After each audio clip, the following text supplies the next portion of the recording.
RNS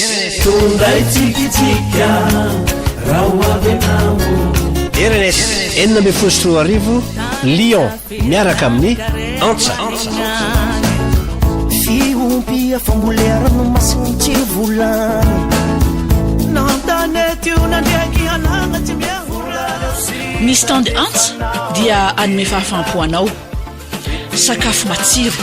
tsiro malagasy manara-penitra karakarain'ny chef Broany Daniel antsa stand antsa ao ianao sy ny fianakavianao ary ireo namanao no isakafo